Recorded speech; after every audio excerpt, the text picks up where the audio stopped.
First, we wanted to hear from some of our older community members.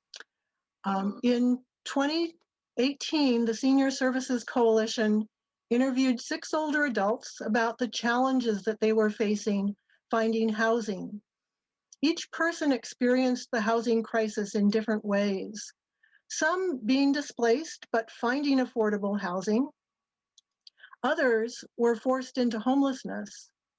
And one older adult, Ms. Lucy, had been living in Section 8 housing, but was under so much pressure due to rent increases. So Ms. Lucy and the others have been on our minds, and as we prepared for today's conference, we realized that we needed to check in with them and to see how they are, and also to hear their thoughts about all that is happening. Ms. Lucy continues to worry about rent hikes. She relies more and more on community-based services to help with food and other basic needs, and she's worried, and she sees the housing crunch as responsible for her dilemma.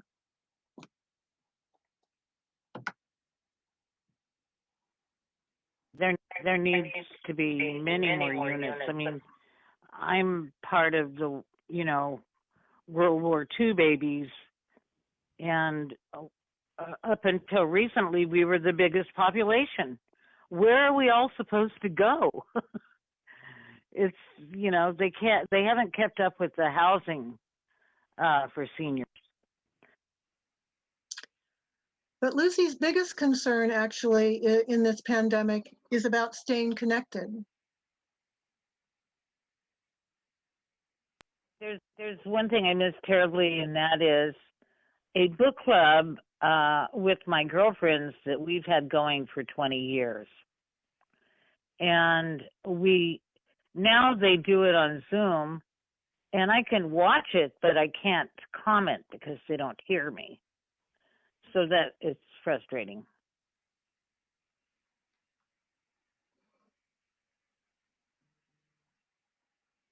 Asanta was homeless for several years following a work injury. When we met her in 2018, she was at St. Mary's Center while she searched for an affordable place. And in April of 2020, she moved into her own apartment. So we asked her, what really makes your day?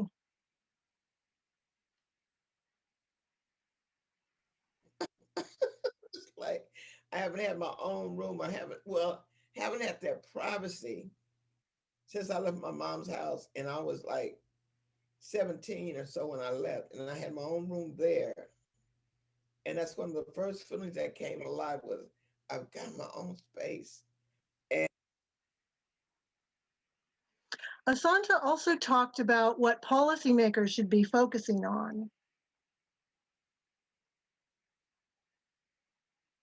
there should be some sort of a monies for that, for individuals, whether they're previously been homeless or they've had years of case management. They need to have somebody that can walk with them through not only the moving in, but just the process of living inside. How do you navigate my feelings? How do I navigate any kind of medical issues I might have? Ms. Doris had been displaced 4 times in 5 years until she finally found an apartment at an affordable senior housing facility, and she is still thriving there. I have a place to live. It's warm. I have food to eat. It's like a family here. It's like a small community. Everybody here helps each other. We do lots of things together. It's just a family community, and I like it. I like it very much. We asked Doris, what is a priority for older people?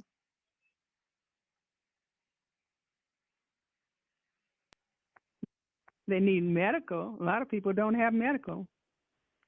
A lot of people that work most of their life and still don't have medical. They're retired now and they don't have medical. Maybe just Medicare from their Social Security, but that doesn't cover everything. And so they're without. They don't have a regular doctor because they don't have the funds and whatnot.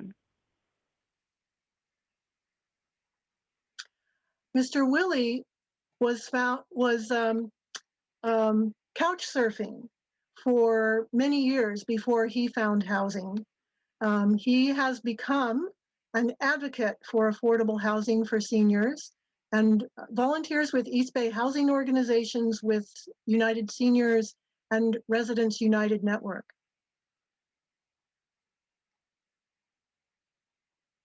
Is very good, I'll be not having to worry about, all of that and stuff, place to live and, having a roof over my head, and as long as I pay my rent, I know that, I have a place of my own and that, I can come in and shut the door and lock it and don't have to worry about actually all the problems on the outside, on the outside world, from the outside world and stuff. So it's a very good feeling to be, housing secure. We also asked Mr. Willie about what priorities policymakers should be focusing on. Living homes and stuff, they're so expensive and stuff that, the people that live in affordable housing can't afford to live in those private facilities. So where are we going to go and stuff, with the population that we're in now, with the seniors being the highest, growing population,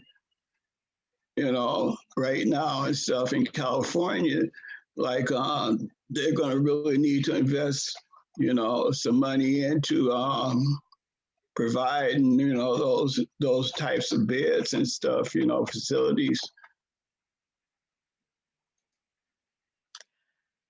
Ms. Linda made her last spiritual journey last year. She lived at Allen Temple Arms and was beloved by family and friends. She felt very fortunate to have located affordable housing quickly.